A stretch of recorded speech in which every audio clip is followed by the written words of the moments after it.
Hello sir, welcome to social post. నమస్తే అండి నిహాల్ గారు. సార్, ఇప్పుడు నార్మల్గా ఒక సాలరీడ్ ఎంప్లాయీ నెలకి ఒక 40,000 సంపాదిస్తున్నాడు అనుకున్నాం.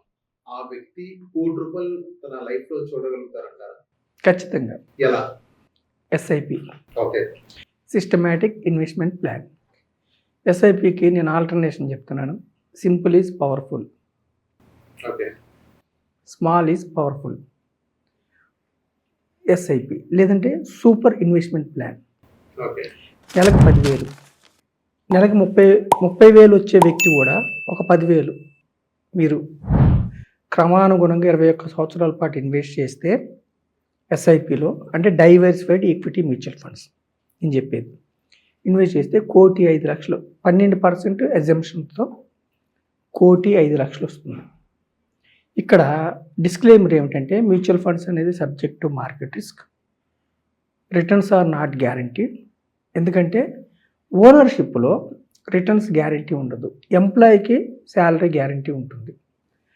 ఈక్విటీ మ్యూచువల్ ఫండ్స్ అంటే ఏంటి, మీరు కొన్ని కంపెనీస్లో ఓనర్షిప్లో గ్యారంటీ ఉండదు, రిస్క్ ఉంటుంది. కానీ 21 years మీరు ఖచ్చితంగా కట్టుకుంటూ వెళ్తే 1,05,00,000 వస్తుంది. 30,000 వచ్చి 40,000 అన్నారు మీరు శాలరీ, లేదంటే 30,000 వచ్చే వ్యక్తి ఫస్ట్ 2-3 సంవత్సరాలు నెలకు 10,000 కట్టడం కష్టం. 2-3 ఏళ్ళ తర్వాత 35,000 40,000 శాలరీ వెళ్ళిపోతారు, చక్కగా హ్యాపీగా ఇన్వెస్ట్ చేసుకోవచ్చు. ఇక్కడ వాళ్ళు చేయాల్సిన పనులు ఏమిటి, చేయకూడని పనులు ఏమిటి? ఫస్ట్, ప్రిడిక్షన్స్ చేయొద్దు, బ్లైండ్గా ఇన్వెస్ట్ చేసుకుంటూ వెళ్ళాలి. బ్లైండ్గా ఇన్వెస్ట్ చేసుకున్న వాళ్ళకి వెల్త్ క్రియేట్ అయింది. అంటే సొంతంగా రీసెర్చ్ చేసి వెళ్ళమంటారా, లేకపోతే అడ్వైజర్ తో వెళ్ళమంటారా? ఎప్పుడు కూడా మీకు ఈక్విటీ మ్యూచువల్ ఫండ్స్లో పెట్టాలంటే 2 మార్గాలు ఉన్నాయి. Direct equity mutual funds, regular equity mutual funds. ఎప్పుడు కూడా మనకంటే ఎక్కువ నాలెడ్జ్ ఉన్న వ్యక్తుల్ని మనం ఫాలో అయితే మనము ధనవంతులు అవడానికి అవకాశం ఉంటుంది. ఇప్పుడు రెగ్యులర్ ఫండ్ ద్వారా వెళ్ళినప్పుడు ఏమైందంటే మీరు ఒక డిస్ట్రిబ్యూటర్ ద్వారా వెళ్తారు. డిస్ట్రిబ్యూటర్కు నిరంతరము ఫండ్ మేనేజర్స్తో మీటింగ్స్ ఉంటాయి, నిరంతరము ఏఎంసీ మ్యూచువల్ ఫండ్ సంస్థలతో మీటింగ్స్ ఉంటాయి, నిరంతరము ఎకానమీ మీద ఎడ్యుకేషన్ ఇస్తూ ఉంటారు. సెబీ రూల్స్ ప్రకారం, యాంఫీ రూల్స్ ప్రకారం కంటిన్యూస్ ప్రొఫెషనల్ ఎడ్యుకేషన్, అంటే మా డిస్ట్రిబ్యూటర్స్కి 3 సంవత్సరాలే లైసెన్స్ ఇస్తారు. 3 సంవత్సరాల తర్వాత రెన్యువల్ ఉంటుంది. ఆ రెన్యువల్కి వాళ్ళు ఎగ్జామ్ అన్నా రాయాలి, లేదంటే ట్రైనింగ్ అటెండ్ అవ్వాలి. వారంలో 5 రోజులు 6 రోజుల్లో 2-3 రోజులు మీటింగ్స్తో నాలెడ్జ్ ఇస్తూ ఉంటారు ఫండ్ మేనేజర్స్. ఎప్పుడు కూడా ఫైనాన్స్ డబ్బు మనకంటే తెలిసిన వాళ్ళ ద్వారా ఇన్వెస్ట్ చేస్తే మంచిది. ఇక్కడ ఏమిటి ఇబ్బంది అంటే ఒక 1% ఛార్జెస్ డిస్ట్రిబ్యూటర్కి వెళ్తాయి, అది వాస్తవం. లేదు, మీకు సమయం ఉంది, మీ ఉద్యోగం మీద మీరు కాన్సన్ట్రేషన్ చేయకుండా, మీ బిజినెస్ మీద మీరు కాన్సన్ట్రేషన్ చేయకుండా దీని మీద రీసెర్చ్ చేసుకుంటాను చేసుకోండి. సెబీ 2013లో తెచ్చింది డైరెక్ట్ ఫండ్స్, అంతకుముందు లేవు. ఎందుకు తెచ్చింది? మీకు నాలెడ్జ్ ఉండి మీ అంతటి మీరు వెళ్తానంటే వెళ్ళండి, ఇబ్బంది ఏం లేదు.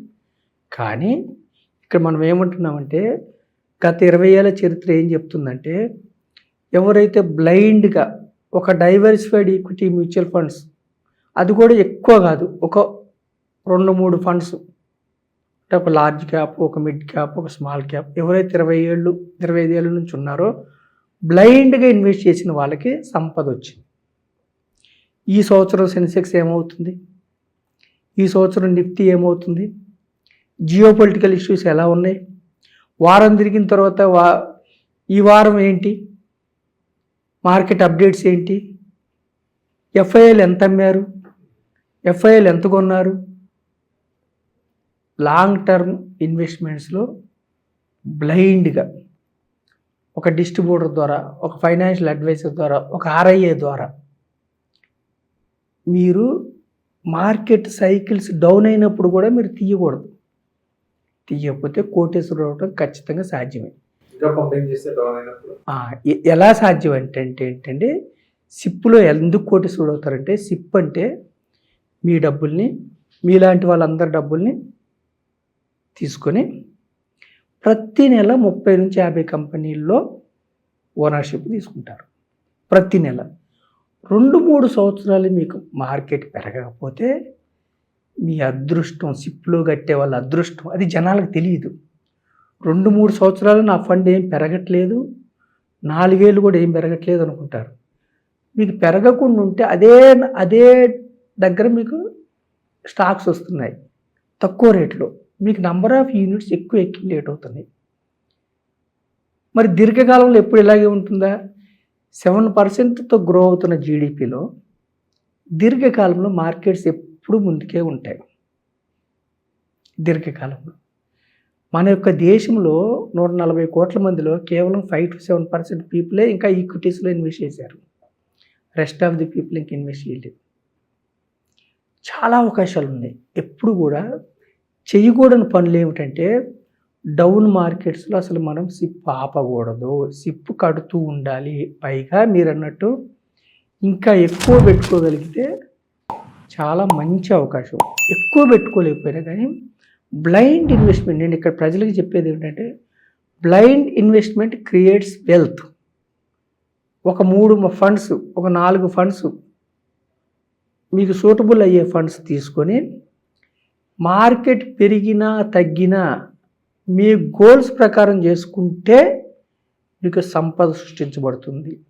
నెలకి 10,000తో కూడా 21 ఇయర్స్లో 12%తో మీకు 1,05,00,000 వస్తుంది. ఇక్కడ సబ్జెక్టెడ్ టు మార్కెట్ రిస్క్. ఇక్కడ హేతుబద్ధత ఏముంది, రేషనాలిటీ ఉందంటే, సెన్సెక్స్, నిఫ్టీ ఎన్ని ఒడిదుడుకులు వచ్చినా, దేశంలో ఎన్ని ఇన్సిడెంట్స్ జరిగినా 12 to 14% దీర్ఘకాలంలో వచ్చింది. ఇక్కడ అర్థం ఏమిటంటే, ప్రజలు అర్థం చేసుకోవడం ఏంటంటే, 12% వచ్చిందంటే ప్రతి సంవత్సరం 12% కాదు.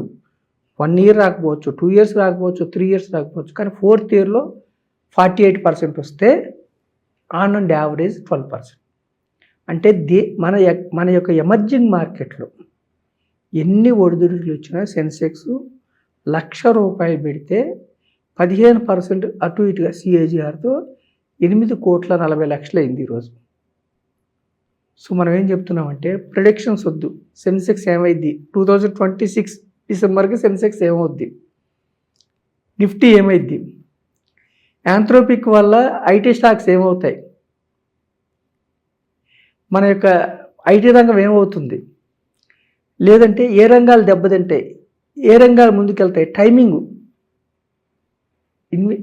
ఈక్విటీ మ్యూచువల్ ఫండ్స్లో ఎవరైతే దీర్ఘకాలం ఉంటారో వాళ్ళకే సంపద సృష్టించుకోవచ్చు. సంపద క్రియేట్ అయింది పాస్ట్లో. ఏమి అవాయిడ్ చేయాలంటే, రెగ్యులేటర్ చెప్తుంది, సెబీ, రిటైల్ ఇన్వెస్టర్స్ ట్రేడింగ్లో 192 మంది డబ్బులు మొత్తం పోగొట్టుకుంటున్నారు. రిటైల్ ఇన్వెస్టర్స్, మీరు సేఫ్గా ఉండాలంటే ట్రేడింగ్కి దూరంగా ఉండండి, ఇన్వెస్ట్మెంట్ వైపు రండి. మన ఎపిసోడ్ ద్వారా ప్రజలు బాగుపడాలి. బ్లైండ్ ఇన్వెస్ట్మెంట్ అంటే మీరు చూడొద్దని కాదు, మీరు చూసుకోండి. వారం తిరిగే వరకు మార్కెట్ డౌన్ అయింది అనుకోండి, వారంలో ఏం కాదు, వారం కాదు సంవత్సరం కూడా మార్కెట్ డల్లు, 2 సంవత్సరాల నుంచి పెరగల. సిప్లో కట్టేవాళ్ళు పండగ చేసుకోవాలి. నంబర్ ఆఫ్ యూనిట్స్ అక్యుములేట్ అవుతాయి more.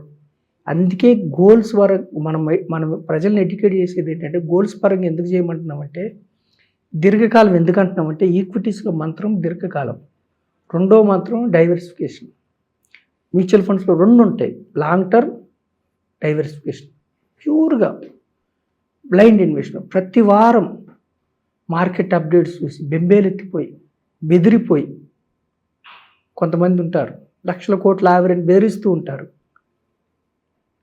Just ignore the predictions, do blind investments long term, మీ లక్ష్యాలకు ఆధారంగా.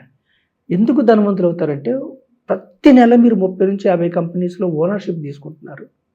ఈ క్రమంలో ఏం చేస్తారంటే, ఈ 30 నుంచి 50 కంపెనీలు, కొన్ని కంపెనీలు దెబ్బతినమంటే దెబ్బతింటాయి, వాటిని ఫండ్ మేనేజర్స్ తీసేస్తూ ఉంటారు. మ్యూచువల్ ఫండ్స్ ట్రస్ట్ కాబట్టి, ట్రస్ట్ రూపేణ ఫామ్ అయినప్పుడు వాళ్ళు స్టాక్స్ అమ్మినా కొన్నా ట్యాక్స్ పడదు మ్యూచువల్ ఫండ్ సంస్థలకి. అందుకని వాళ్ళకి రీసెర్చ్ టీం ద్వారా కొన్ని సంస్థలు దెబ్బతింటాయి, తగ్గిస్తూ ఉంటారు. ఇప్పుడు డైవర్సిఫైడ్ ఈక్విటీ మ్యూచువల్ ఫండ్స్ మీరు తీసుకున్నారనుకోండి, సాఫ్ట్వేర్ కంపెనీస్ యాంథ్రోపిక్ వల్ల డౌన్ అవుతున్నాయి అనుకోండి, అప్పుడు వాళ్ళు తగ్గించి మళ్ళీ అనుకూలమైన వార్తలు వచ్చినప్పుడు మళ్ళీ పంపు చేస్తారు. మళ్ళీ 5 to 10% క్యాష్ పెట్టుకుంటారు వాళ్ళు ఆపర్చునిటీ కోసం. ఆపర్చునిటీ వచ్చినప్పుడు పంపు చేస్తారు. సో మీరు బెంబేలు ఎత్తిపోయి బెదిరిపోయి వారం వారం ట్రేడర్స్ చూసుకోవాలి ఎవ్రీడే ఏమవుతుంది అన్నది. ఇన్వెస్టర్స్ బ్లైండ్గా ఇన్వెస్ట్ చేయాలి, బెదిరిపోవద్దు, మీ లక్ష్యాలకు ఆధారంగా ఇన్వెస్ట్ చేయాలి, అప్పుడు మీకు వెల్త్ క్రియేట్ అయ్యింది. Okay, so thank you sir మా సోషల్ క్వశ్చన్స్. థ్యాంక్ యూ అండి నిహాల్ గారు.